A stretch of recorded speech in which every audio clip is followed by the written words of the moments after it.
think we're just going to roll right into it. Our first presenter tonight, go ahead. Right.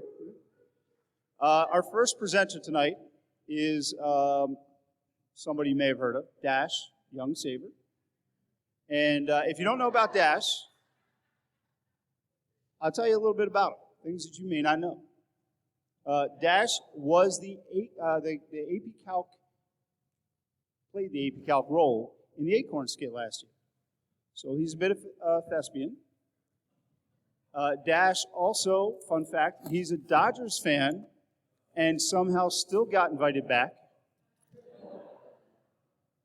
And then lastly, this is true, I swear I'm not making this up, Dash plays the banjo. Yeah, badly. In fact, so bad, his rendition of Oh Susanna was used to signal the fire drill last week in the convention center. It worked so well that several nearby buildings also evacuated. Dash, come on up.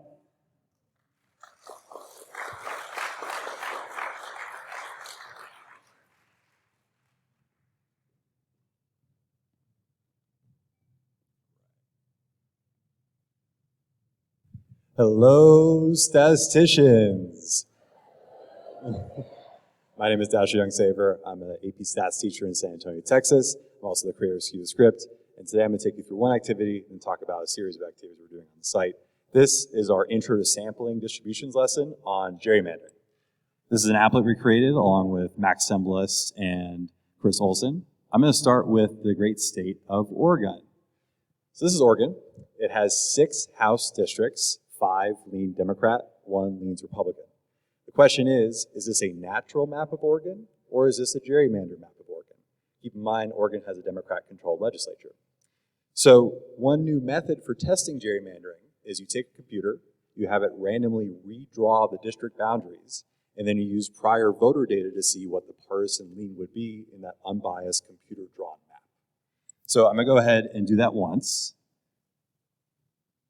This is a random resample of Oregon's districts, and you can see here that it has 4 Democrat-leaning districts, not 5 like the actual map. So the question is 5 unusual? So let's do this a lot of times. Ooh.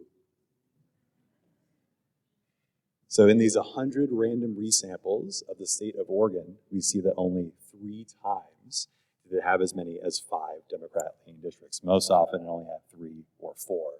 And when I do this as the first kind of sampling distributions lesson, my students start inventing ideas we're going to use throughout the course. For example, wait, 3 out of 100, 3%, that's kind of low, right?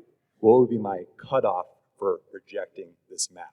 And all of a sudden they've invented a p-value, they've invented an alpha level, and they've invented the idea of rejecting a null hypothesis without using those words, and they've done it in a relevant context that matters, and they've learned a solution to a problem that's been a long-standing one in our country for a long time. This shows democratic gerrymandering, but there are other states that have other kinds of gerrymandering. So this is the great state of Texas, my home state, and you can see that there are fewer Democrat-leaning districts. Oh, yes. There are fewer Democrat-leaning districts than you expect by chance alone.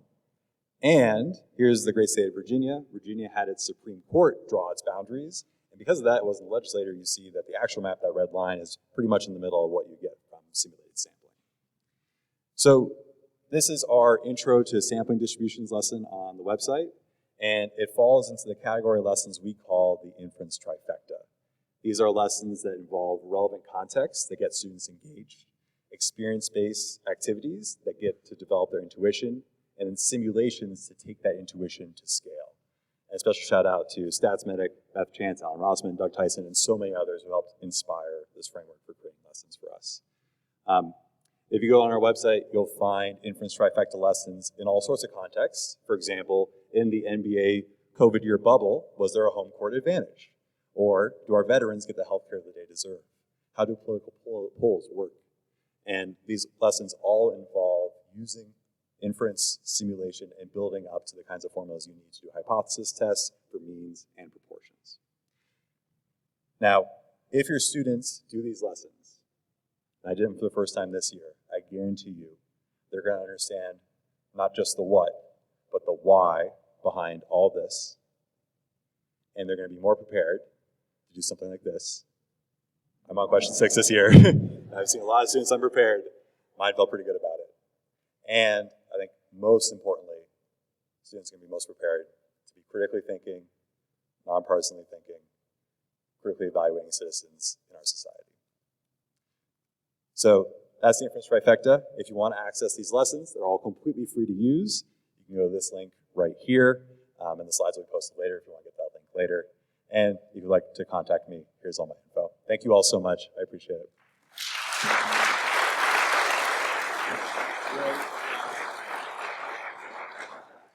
Thanks again. No, that was great, buddy. You did not.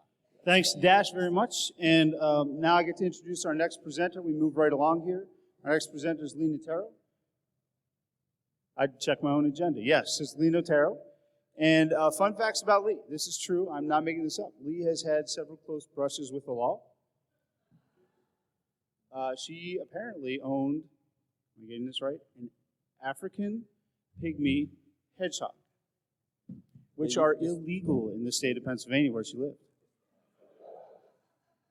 On the run from the law, actually, no, this is true. This part I'm not making up. Well, that one wasn't either, I swear. In elementary school, Leigh was such a nerd. And by the way, yeah, sure, yeah, go ahead. By the way, I'm King Nerd, so this is okay. Yeah, if you're a nerd, you're my people. And Leigh had all of the prime numbers from 1 to 100 written on an index card, just in case you needed an icebreaker. That is true. I'm not making that up. And the last fun fact about Leigh is actually Leigh was a contestant on America's Got Talent. Yes, her act apparently involved a cat and I think biting her own toenails. I don't remember. Didn't you get the Golden Buzzer Award from Simon Cowell for that, Leigh? Pretty sure I saw that. All right. Thanks, Leigh. Here we go.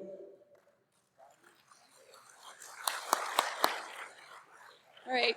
Good evening, everyone. I'm Leigh Nataro, and I teach at Moravian University in Bethlehem, Pennsylvania. And I'm going to talk to you about using a data set that I've created, Mario or Luigi's for pizza delivery, an introduction to numerical summaries of data. And I actually use this data with my students.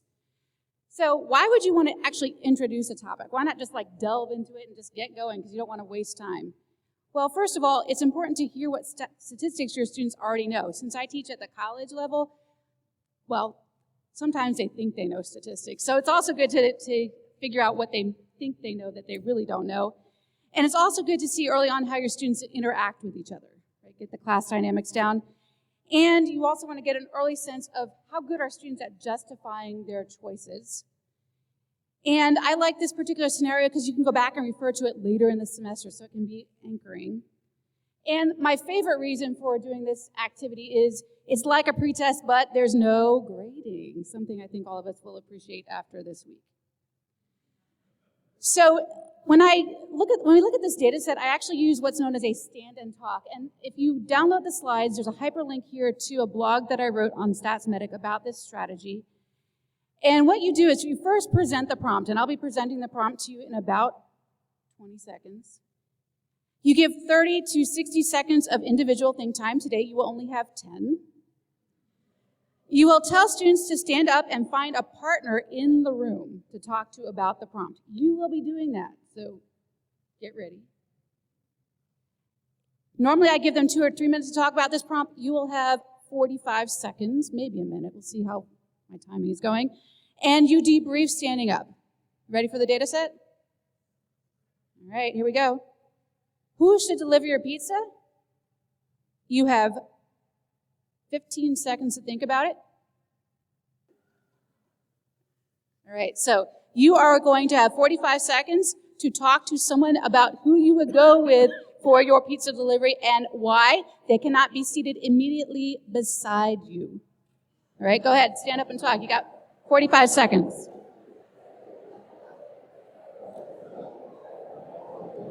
Except I don't know when 45 seconds is up because my watch switched off. I got you. Okay. I got you.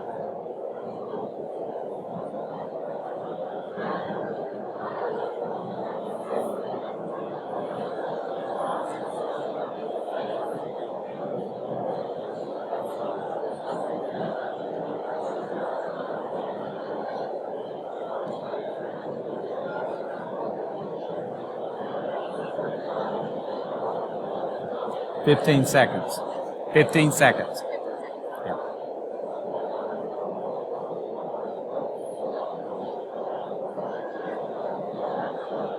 You have 5 seconds. Remain standing.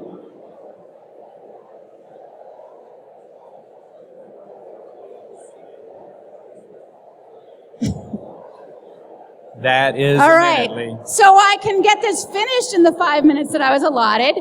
I would like you to raise your hand right now if you would choose Mario's. All right, look around the room.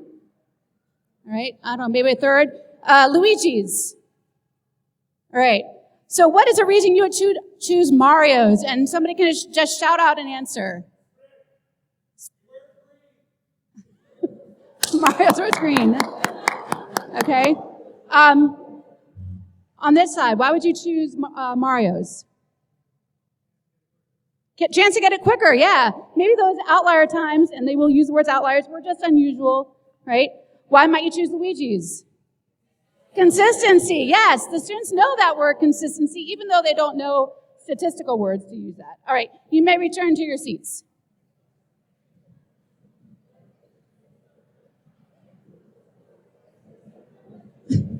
So last, to wrap this up, let's just take a look at the dot plots. You can definitely see the outliers, numerical summaries, quite a bit higher standard deviation for Mario's because of those outliers. Right? You can go back and talk about two-sample inference for this. Here's the 95% confidence interval, very interesting. Why is 0 in this interval?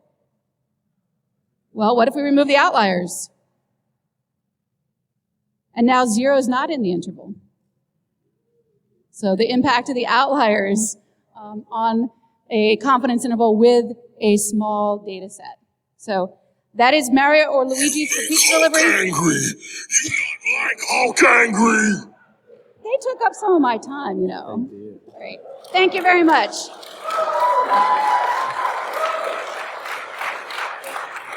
Leigh, did you finish? All right. We are serious, 5 minutes, and that's it. Robin, 5 minutes, Robin. Robin Locke, if you don't know Robin Locke, he is, you know of acorns, right? We know acorns. Robin's a mighty oak. And I say that with all respect. He is a mighty oak. He's been around the stats ed community for a long time. He's contributed more than you may realize. And so for that, we're indebted. But that doesn't mean I don't get to poke a little bit of fun at him. It turns out, by the way, that Robin's been around so long, he was at one of the first ever readings in Lincoln, Nebraska. And it took a lot longer to score back then. Mostly because students chiseled their homework or their assignments or their responses into stone tablets, right? So they took a lot longer. And the other thing that made it really a lot more difficult to score, we hear, by the way, he's still scoring some of them, is that they wrote in Roman numerals.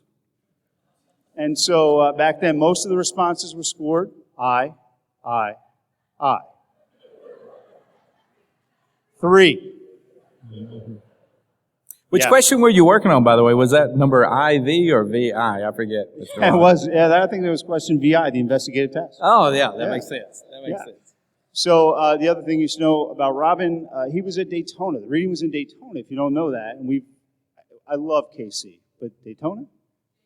Daytona. Yeah, and so we were at Daytona, and there apparently were numerous Poseidon sightings at Daytona. Turns out it was just Robin coming out of the pool.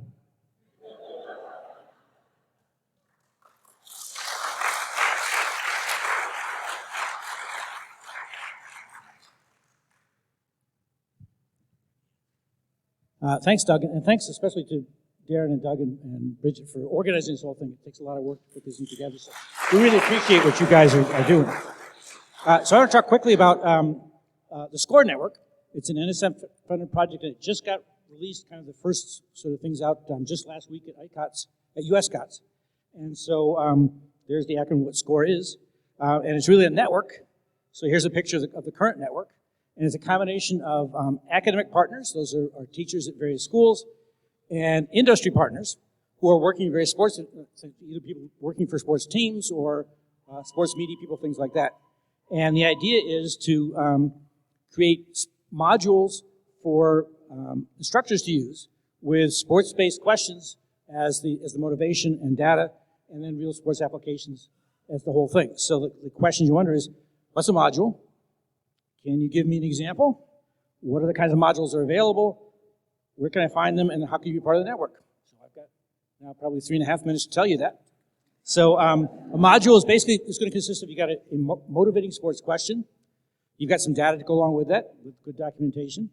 And it's going to lay out what the statistics or data science learning goals are, what methods you need to address that, and hopefully have some exercises, activities, assessments, that sort of things, and some wrap-up. Those are required things. Optional things are, we're going to try to get most of them have a motivating video. So there's a video with a person who actually participates in that sport, talking about what's going on with the situation there. There's an IL activity. IL is the Integrated Statistics Learning Environment. If you don't know about that, come to the professional night tomorrow night. You'll hear more about what IL is. Having some activity handouts that you can edit and modify yourself. Some background, if it's especially new statistical topics. Instructor solutions, those are always good to have. So here's an example of one of the modules that's available now. This is Sarah True, who was an Olympic triathlete. And it's about doing the Ironman triathlons.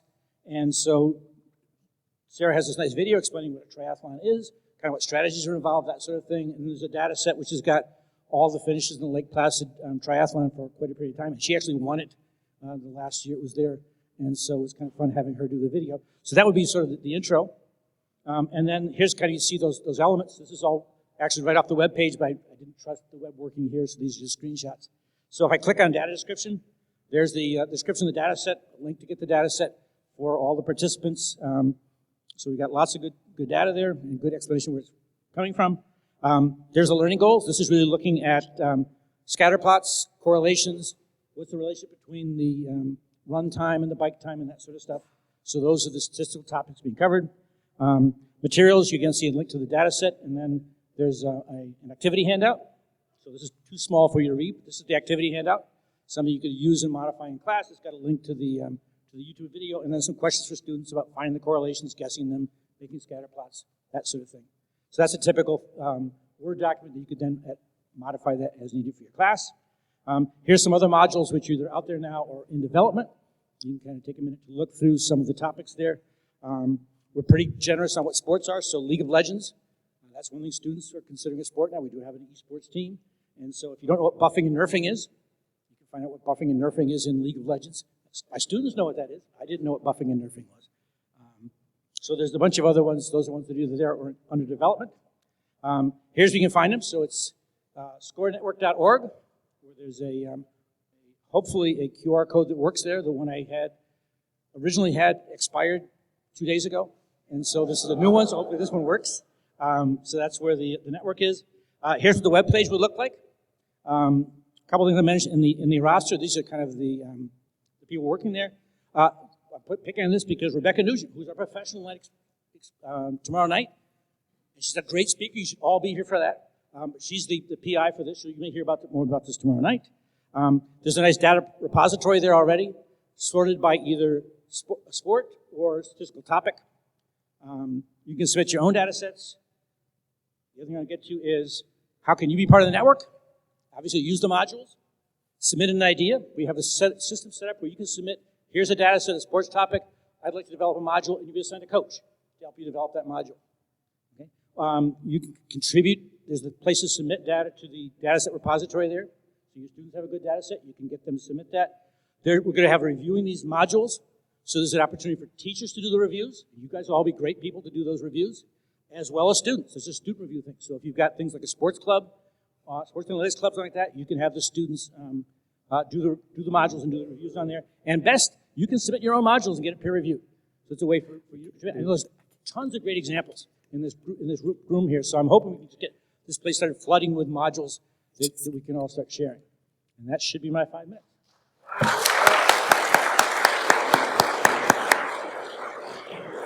That was awesome. Thanks. I really thought Robin was not going to make it, but he came in just under the wire. That was awesome. By the way, a couple thoughts real quick. Number one, I think all of the things you're going to see tonight are within a teacher's budget, which is free.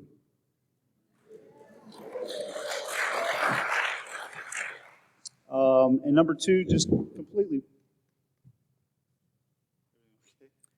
Yes, it is. Okay. The second one literally just went right out of my head because I heard what I thought was something happening behind me, and I was a little nervous. Adam Shrager's here, eyeing me up, makes me nervous. Okay. Hey, our next presenters are, and I'm forgetting because I forgot my sequence, Laura and Anna. Laura and Anna are here to talk to you about getting Lego bricks cheaply. Right? Yeah. So some fun facts about Laura and Anna.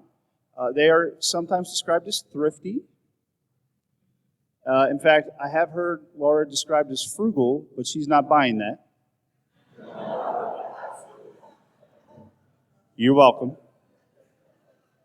Anna is also very, very thrifty. In fact, I heard she alone, herself, is rewiring her entire house because she doesn't want to pay an electrician. She's in for a shock. Human, smash you! I mean, please, that was not bad. Okay, so, one last thing, I almost forgot. Is it true that the two of you drove here together to the reading? Is that true? And they are still friends. We think. Probably? Maybe? Okay, all right. So, Lego brick data.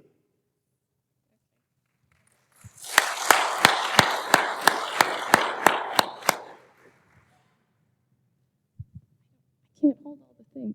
Okay. I'm Anna Peterson. This is Laura Ziegler. We're both at Iowa State University. So being the frugal person that I am, several years ago when my kids were 3-ish, 4-ish, I was looking for Legos secondhand, and then it occurred to me, well, am I actually getting a discount or am I overpaying for the price? So that sort of set the seed for looking into the data that we collected. So we collected a population of all the Lego sets that had been sold in a 3-year period. And then we collected several variables on each of the different Lego sets. We do have a subset, which we call our sample, that has specific characteristics. And Laura is going to talk about the variables. So this is kind of a taste of our data set. This is just the sample, so there's 75, or sorry, this one has 50 points on there.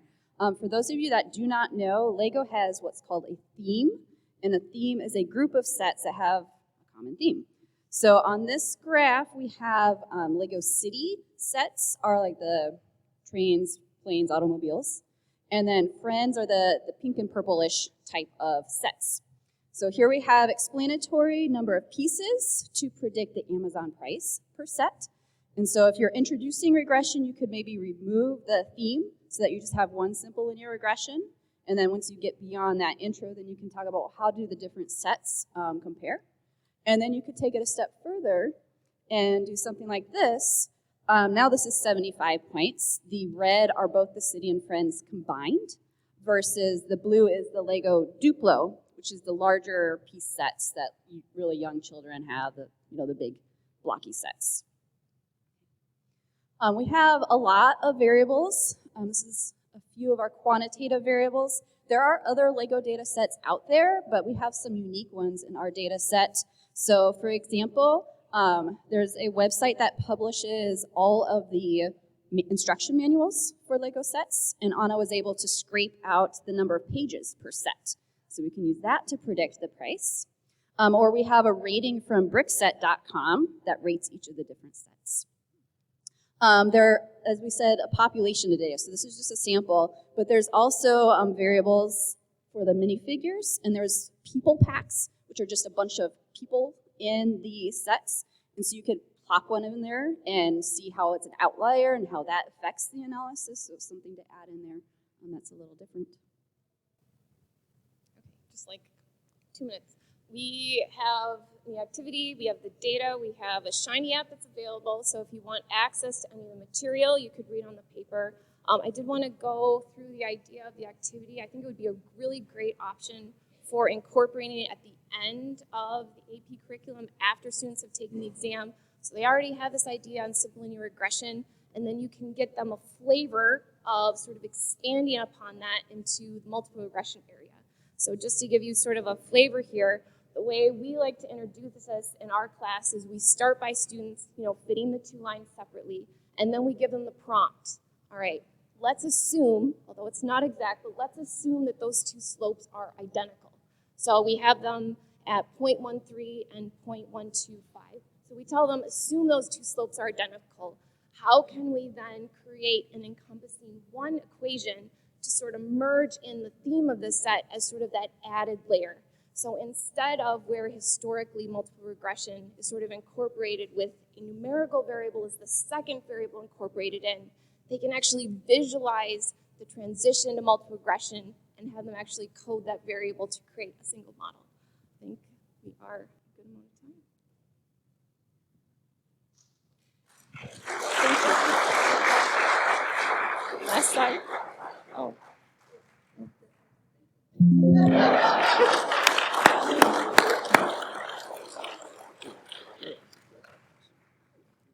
I think I didn't mention their last names. Lars Ziegler and Anna Peterson. So just, I think. Did I? I don't remember. Okay. Next up on the agenda, Randy Blackwood. This is, I swear I'm not making this up, from Randy himself, a true story. He and his wife made Christmas fudge. He's going to send it to your siblings, right? Baked it, let it cool, froze it, wrapped it, froze it, sent it by postal service to your sister.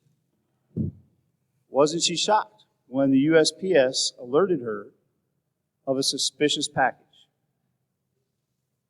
of raw chicken that had been sent by mistake, we think, through the mail? Yeah. I mean, of all the true stories here you're going to hear tonight, this is the breast.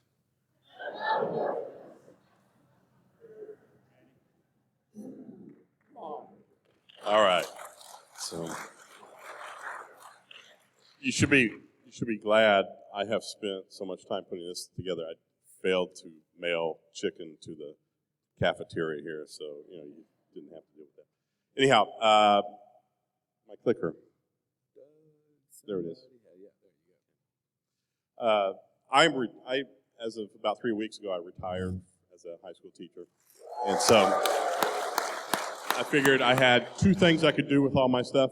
I could throw them in the trash, or I could try to share them with you one last time. So I have a number of things. We're going to run through them pretty quickly because I'm only got about 300 seconds, and I'm afraid of the Hulk. So let's see if we go through this. It's mainly just going to be a quick overview. There'll be a couple I might go in a little bit of detail, but here we go. So the first one is, obviously, all of you have done the M&Ms. I used to use plain M&Ms, but those start to get so expensive I couldn't do it, so I switched to fun-size ones where you get a big old package from Sam's or something like that. And the nice thing about them is they get a smaller value, so it's easier to put on the sheet when they're making those bar charts or pie charts. And the other thing is, because there are 4 different flavors, you can do some things like a mosaic plot. So that's one of the reasons why I kind of gone with that. So it's kind of like a lot of fun to do that. And another one that I've done, this is what I used originally for my Algebra 2 kids. I was trying to convince them to bring tissues to school so we wouldn't have runny noses all winter long. And so what I found out is like, hey, they all bring different size boxes. So what I ended up doing was putting them on measuring the mass of them, and we would scale that out, and it looked like a linear relationship. So it's something you might want to consider doing. I've got 3 different nonlinear ones we're going to look at.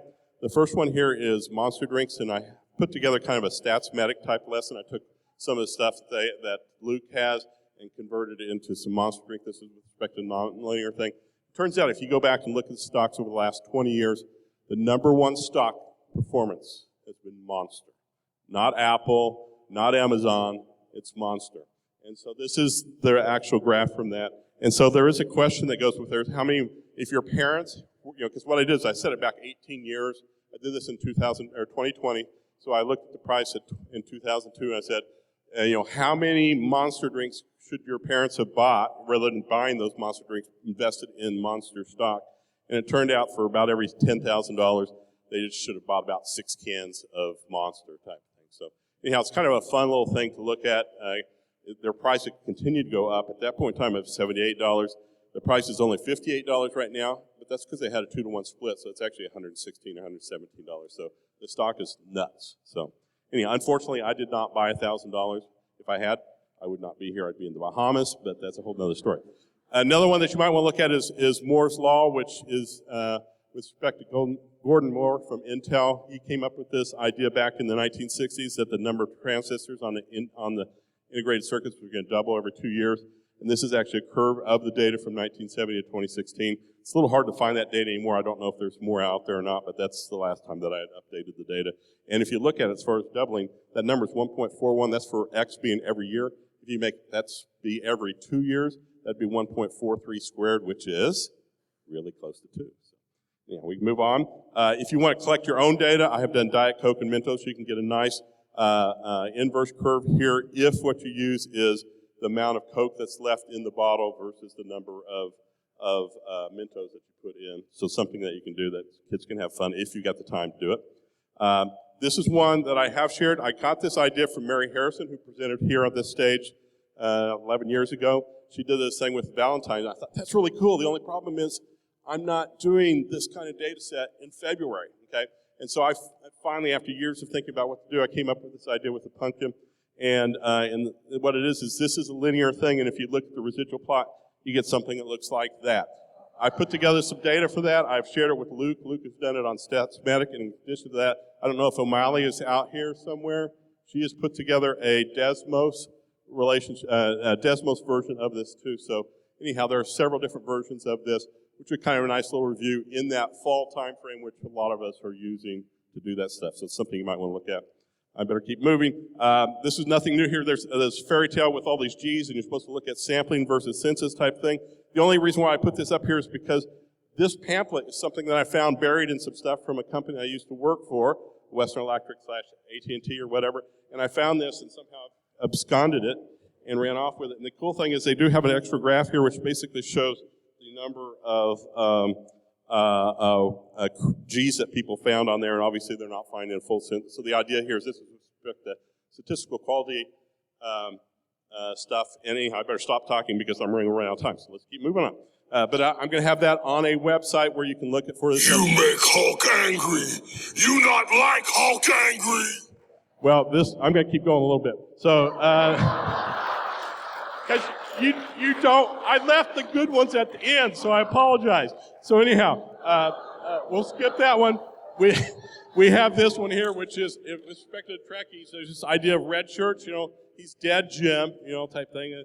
And so if you do this and you look at the number of red shirts, blue shirts, and gold shirts, and you go through this, there is an association between type of shirts. It turns out, though, it's not the red shirts that you don't want to wear, it's the gold shirts. The gold shirts are the bad ones, and the blue ones are the safe ones type thing. So just letting you know that.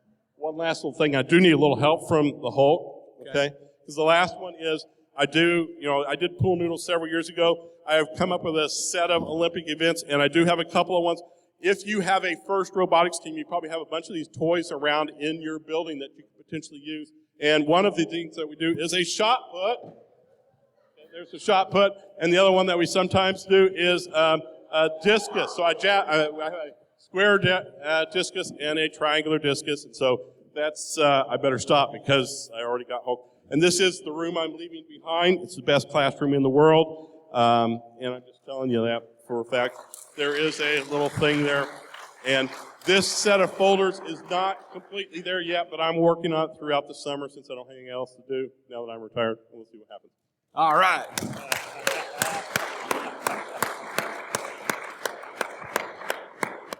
He got an extra minute because he's retired now. If you retire from teaching, you get an extra minute. Hulk said so. All right, so our next presenter. Make sure I don't get. Oh, Woody. Sorry, Woody. There's Woody. I want you all to look very closely at this. The guy with the red shirt on is Woody Nivens, sporting a righteous mullet, and that's a thing of beauty right there. Woody, is this right? Woody, when's your wedding anniversary? His wedding anniversary occurs during the reading every year. Woody has been married for 31 years, 18 of them happily. The other 13, he was at the reading.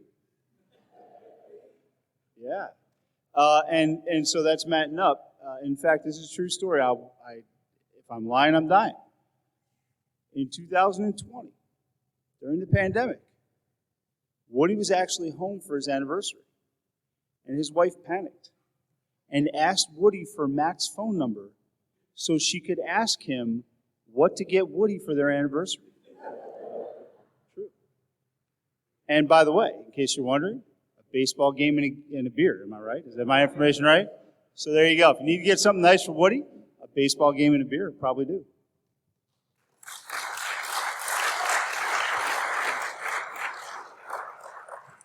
I'm actually going to walk up here so y'all can enjoy that just a few more minutes.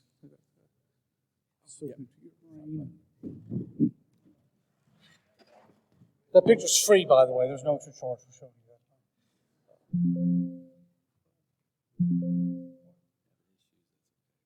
All right. I'm here to talk about the Monty Hall problem. Now, some of you may be in the wrong room because there was an announcement that went across this morning about the Monty Hall problem.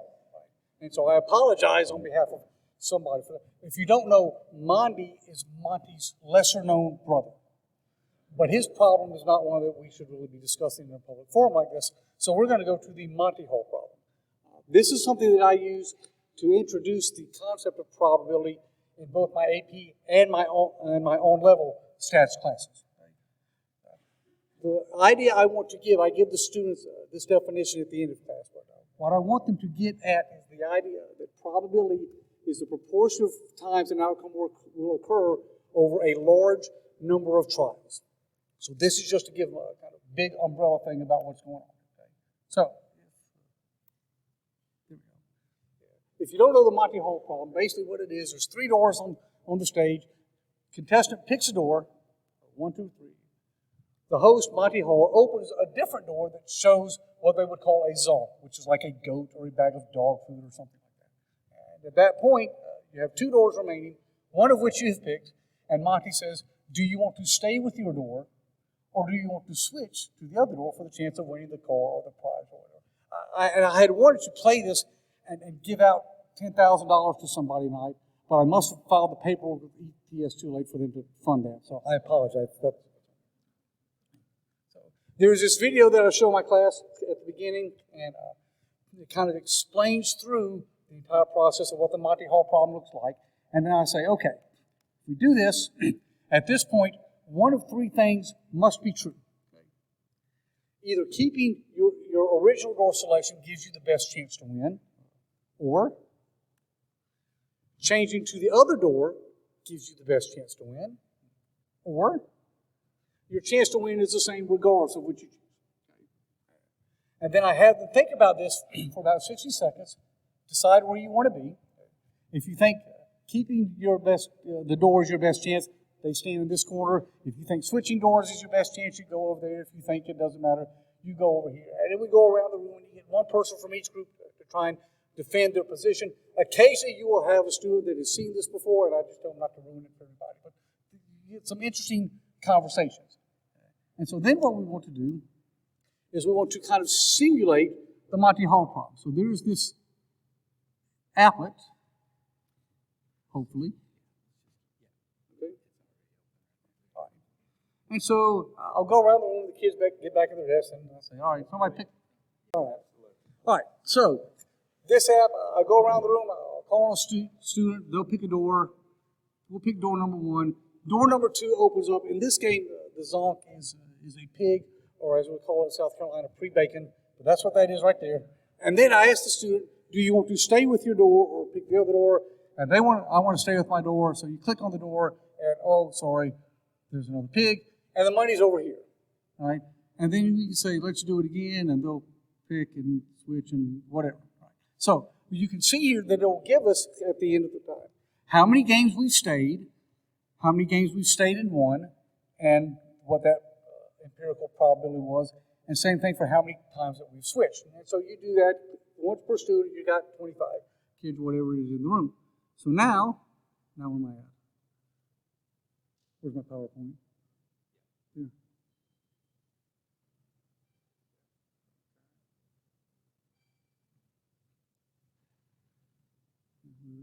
Here. All right. So each student plays one time. At that point, we ask, I say, all right, does anybody want to change your mind of what you voted on earlier? Some will say yes, some will say no. You'll get some different ideas. And what you want to do is you want to guide the conversation to the point where somebody says, well, I'm not sure because we haven't had enough data points. Haven't collected enough data. They said, well, that's fine. We can fix that. I have this link posted. All of our students have Chromebooks at our high school. I have this link posted to their Google Classroom, and I say, all right, now you're going to play. And I tell you, I want you to play 100 times. It's click, click, click. It goes real quick.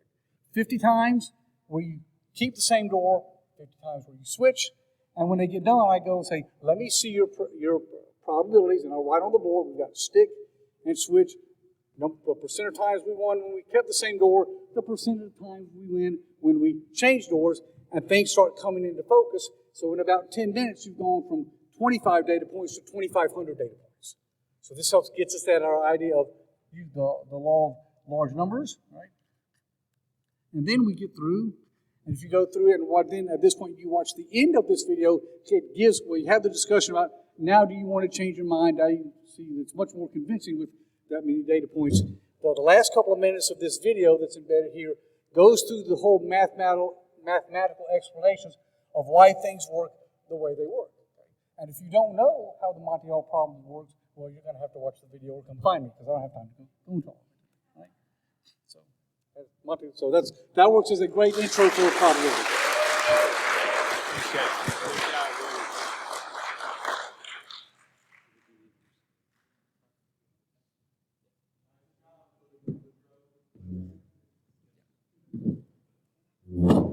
All right. Good evening, everybody. Oh, sorry.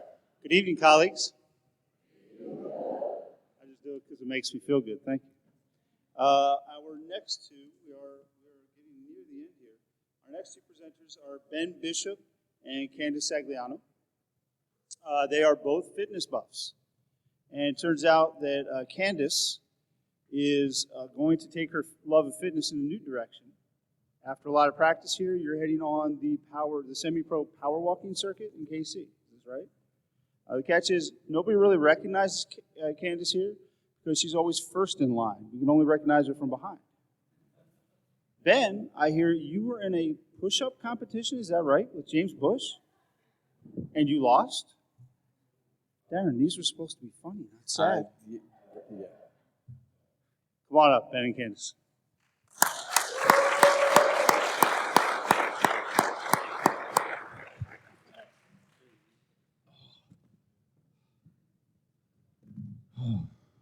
Hey, good evening.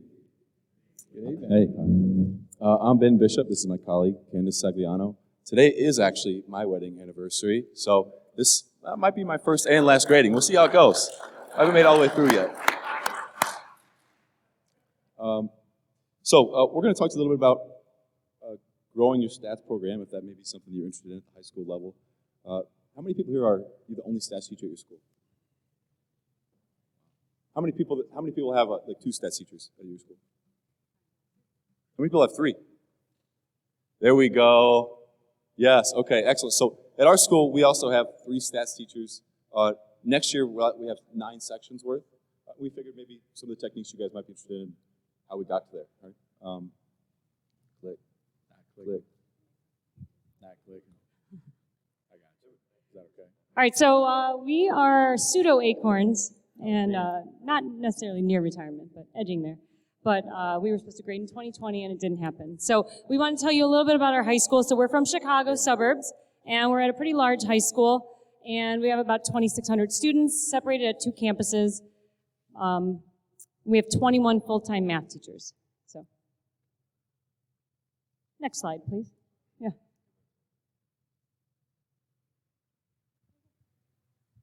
So, some features of our course. It is a flipped classroom. Some of you maybe even heard my voice. My videos are out there. I've got a bunch of people follow me, I guess, on YouTube.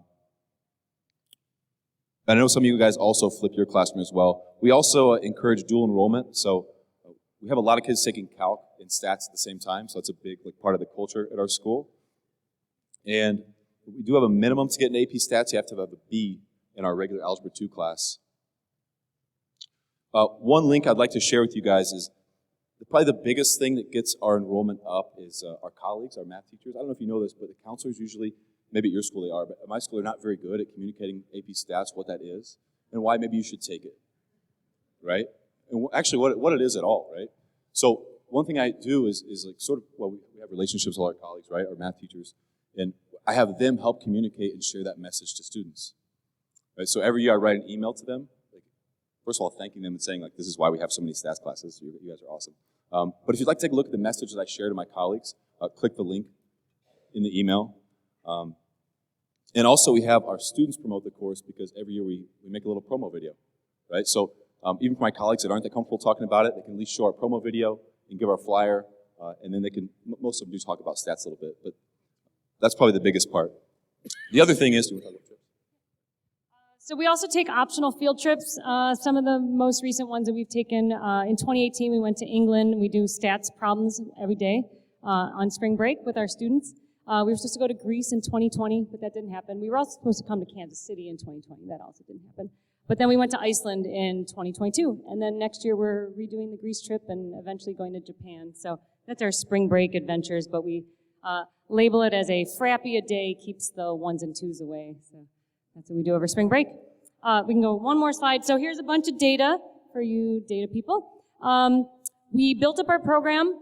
We started flipping our classroom in 15-16 school year, and then I started teaching in the 16-17 school year. Our highlight year was the 17-18 school year. We had really good test results. Then we had such good word of mouth and promotion within the counselors, the teachers, the students, that we got so many sections that we had 10 sections with 222 students, but they were not the best quality students. It was quantity over quality. So we administered the new requirement of the B in Algebra 2 Advanced. And we thought we'd have really good scores in the 1920 school year, but then a little pandemic happened. And so we're trying to build ourselves back up at this point. But anyway, what we wanted to basically say is that flip your classroom. If you don't want to make your own videos, you can steal all of Ben's. They're on the YouTube channel, which are all linked on our slides. And that saves room for activities. So do a lot of activities, which we steal from StatsMedic and other places. And so if you want to talk to us more about it later or visit our slides, you can get all the links from there. And if you're going to be at NCTM in DC in October, you can come say hello because we're presenting again there. A little bit longer than 5 minutes. Yeah, I think we're good, actually. That's enough for us. Enjoy your evening.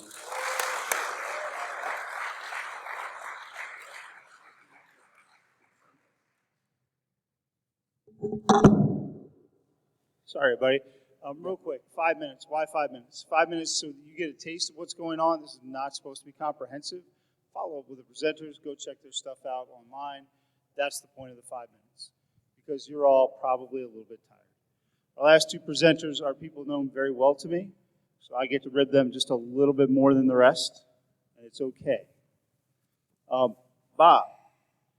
Hi, Bob.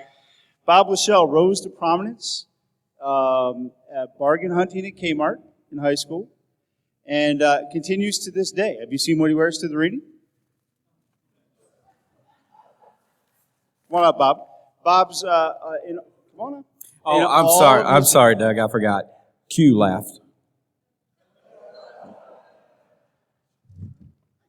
Hi, Bob. I would like to tell you there's only one fail in his bargain hunting years. He went for the 55-gallon drum of shampoo at Costco. That was a bad choice. Yeah. Thank you, everybody. So this is Attention, Kmart shoppers. Bob Lochel on aisle 1. It's very true. I was the blue light guy at Kmart when I was in high school. That is a fun fact about me. And the old ladies would follow me around when I had the little blue light. But that's not what I'm here for. So I'm here to share with you probability stories. Anytime I see probability in the news, in the media, I want to immediately share it with my students. So in 5 minutes, I'm going to share with you 3 fun tales. So here's my first one. This is Pat. Pat is the world record holder at craps. And this is an article about Pat and her world record run. And I use this technique called splat math, where we splat out the important data here. So within 10 seconds, turn to a neighbor. How many times do you think Pat rolled the dice at the crap table in her world record run in craps? And you have to know a little bit about the game of craps. And because this is a 5-minute presentation, you're going to find out right away that Pat is the world record holder because she rolled the dice 154 times in a row without crapping out. And the odds, the probability was cited that it happens 1 in 1.56 trillion. That's the probability. And if you go to the Borgata Casino, they will tell you that took about 4 hours, 18 minutes that she held the dice. Yeah, right away. This is how we're going to energize students with probability. Pretty cool, right? Let me give you another one here. This is a guy from the Cleveland Indians game, back when they were Indians. He caught 4 foul balls in a game. Darren Ravel, the sports, I think he does law type of stuff, tweeted this out. He's claimed that this would only happen 1 in blank. 10 seconds, turn to a neighbor. What do you think is under the smudge? What does Darren Ravel think is the probability of 4 foul balls in 1 game? According to Darren Ravel, actually it's secondhand news, he said 1 in 1 trillion. And I will tell you, you can find that this is totally flawed. If you take a deep dive into the data, he essentially found out it's 1 in 1,000 for 1 person, and then multiplied it by itself 4 times. Catching foul balls, I do not think, are independent events. So therefore, this one is a little bit flawed. But really what I want to talk to you about is one of my favorite examples. So we're going to treat this like a court case. This is the case of too many Powerball winners. One of my favorites. So here's first of all, some of you saw this presentation in Washington, Los Angeles this year. If you were in the room, Luke, you're just going to keep your mouth shut and adhere to the rock for a few minutes. I appreciate that. But so far, the facts of Powerball, how Powerball works is like this. They draw ping pong balls out of drums, and yes, the number 69 is one of the numbers you have to say out loud in front of children. There it is. And to win the jackpot, you have to get all the white balls correct, and the red Powerball, you get all those things, you can win up to $1 billion. But if you get the 5 white balls, but not the red ball, you win second prize, and that's what this is all about. Because the fact is that usually in Powerball, there's about 4 or 5 people who do this. There was a drawing back in 2013 or 2005 where there were 110 second prize winners. Yeah, it's a lot, right? But is it so much more than we would expect randomly by chance? And this cost the Powerball people a lot of money, so they were very concerned because the Powerball organization is not a charity organization. Okay? So just the math, just to make sure you're clear on this, we are talking about getting all 5 of these right, but not this one. And you can go through all the combinations. Here's all the ways you can do the combinations. I think this brings up other great questions like, what if you had a Powerball machine? Could you print out all the tickets? How long would it take to print out all the tickets? How big a room would you need to store all those tickets? And then once you won, how long would it take you to find the winning ticket? All kinds of neat stuff, and you can find the probability. So the way I give this to my students here is I give them, it's just the facts. There's another screen. I rehearsed this. The lottery officials tracked down the winners, and they were spread out all over the country, 26 states. Kids, what do you think happened? Oh, they must have cheated. Something goofy must have happened. Expected 4 or 5, got 110. I will give the students the article with redacted information. Now, students, is this possible? Is it plausible? Are there other alternate explanations? It seems possible. It happened. Is it plausible? Doesn't seem like it. What could be the thing that would cause this to occur? Oh, time's up. Thank you, but that's my time.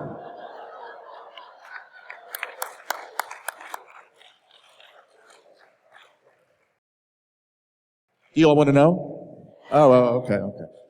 So this is a true story. These people all won. It's all legit, and that's why. Fortune cookies. True. Fortune cookies got their numbers. They tracked down the winners in all these states. Apparently there's one company that makes all the fortune cookies from many places. They use the same numbers. They ship them all over the country. People played the numbers. They all won. That's why they all won. So use probability stories in your classroom. Engage the kids. Get those wow moments going on. Thank you for your time.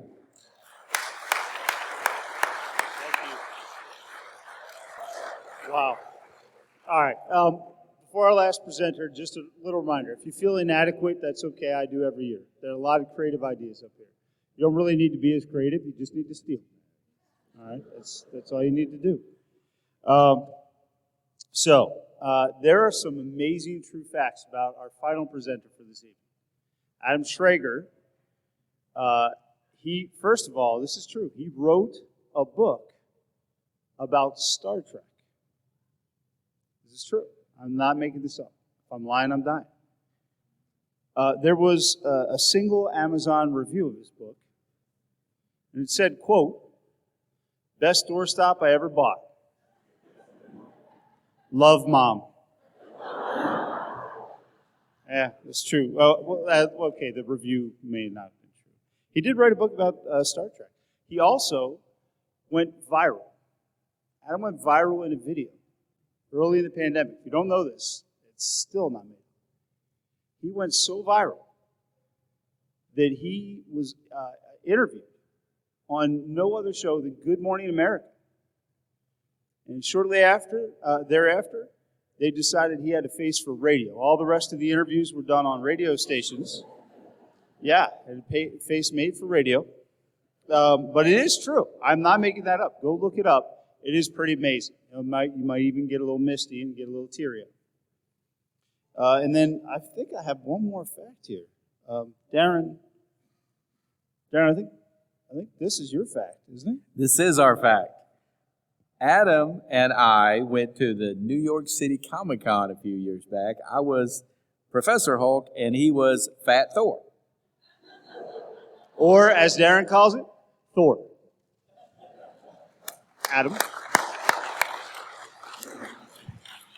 Thank you, guys. Let's hear it one more time for Doug, for Bridget, for Darren. I spent a lot of years putting this together, and I know what it takes, and they have really, really raised the bar.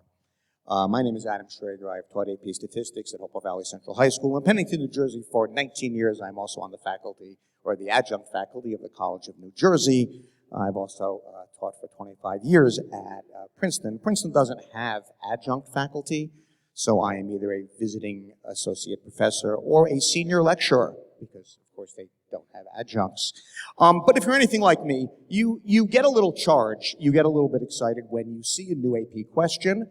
You read it through, you sort of think quickly, how would you answer it? How would my students answer it? Are my students well prepared to answer it? So I thought tonight I would share with you some questions that perhaps you've never seen before. I am a question leader on Form D. These are not those questions because I would not be asked back. Okay? So I want you to take a look at these AP questions. I'd like you to think about how you might answer them. You can even score yourself as you go. You're going to notice the format is slightly different than we're used to. The vocabulary is slightly different than you might be comfortable with, but I assure you these are real AP questions. So let's go through them together. I will present a new prompt to you. If the button works. There we go.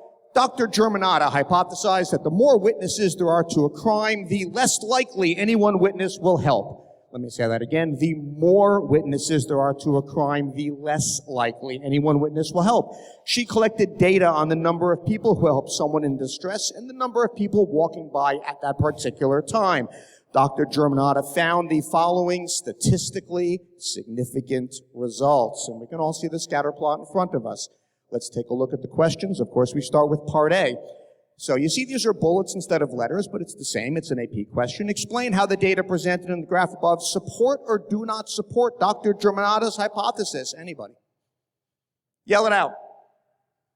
Thank you, Laura. Laura Ziegler says no. Okay, that actually would not get a complete answer, but okay. Not quite enough, right? We need context.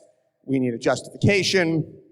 So I think we can all agree the answer would be no. This graph, apparently, when more people are walking by, more people help. Identify the statistical measure that Dr. Germanata would use to assess the strength of the relationship between variables. Correlation. R. Right. The model solution actually says Pearson's correlation coefficient, but correlation be effective. As we do this, by the way, why don't you count on your fingers how many bullet points you would get right as we go along. I'll read the third one. Here's the odd vocabulary. Explain how the third variable problem could influence the results. Anyone get that from context? Third variable problem? It's confounding, exactly. This is just another term for a confounding variable. We know our students have a lot of trouble explaining confounding variables. I mean that very sincerely. Anyone want to take a wild stab? This is tricky. This was really tough for students. What might confound these two? being observed, right? That nice one, Sam. The answer I probably would have given would have been time of day. Then, of course, what the students would have to do is link time of day to both of those variables. There's probably more people outside at 2 o'clock in the afternoon, and you're more likely to help a stranger at 2 o'clock in the afternoon. Probably far less people on the street at 2 o'clock in the morning. And I don't know about you, I am less likely to go to a stranger's aid if I happen to be on the street at 2 o'clock in the morning. Okay, that's part A. Think about how many of those dots you would have gotten right. Let's take a look together at part B. Part B was actually quite short. Dr. Germanata decides to conduct an experiment to see whether the number of people present during a staged emergency situation will influence helping behavior. Part B, the question is identify the independent variable. Could we handle that? Could your students handle that question? I would hope so. What would we say? Number of people walking by. Excellent answer. Good. Let's go on to part C. Let's see how we'll do on part C. Part C says, explain how each of the following is related to helping behavior, the internal locus of control, modeling, approach, avoidance, conflict. I'm going to run out of time. How would you approach part C? Well, the truth is you might not, because we haven't guessed by now, this is not an AP statistics question. This is, in fact, last year's AP psychology FRQ. How many bullets would you have gotten right? This question is scored out of 7 points. How many would you have gotten 3? Would your students have gotten 3? How about 4? Confounding is hard for our kids. Never having stepped foot in a psych classroom. Think about how many you would have gotten right. Okay? AP psychology. This button is not working that well. There we go. Okay, I do have the rubric here, but I don't have time to go through it. There we go. And thank you. And in case you're interested, the national average on that question was a 2.45 out of 7 possible bullets. You make Hulk angry. You not like Hulk angry. Darren, you don't Hulk me. I Hulk you. It doesn't say. What? That's my shirt. What are you doing with my shirt?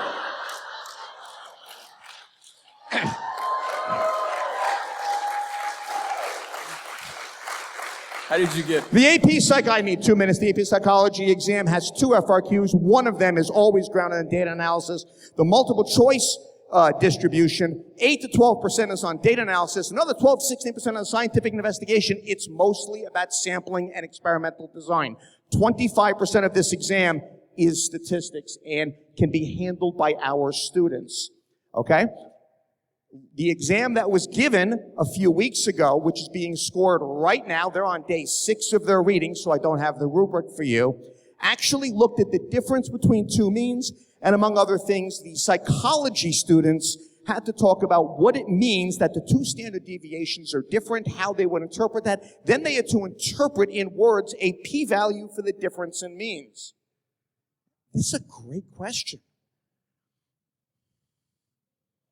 I don't have a rubric yet. Let's look at an AP question you've probably never seen before. Who's from Ohio? I'm sorry. So here we go. United States House of Representatives election for Ohio. You know, we don't see enough pie chart questions, do we? Okay, that's okay. But let's take a look at what they had to do, right? We have votes 1, seats 1, votes 1, seats 1 in 2012. This is a 4-part question with 4 bullets. Identify the party that won the highest percentage of votes. Describe a change between the percentage of seats won by Republicans.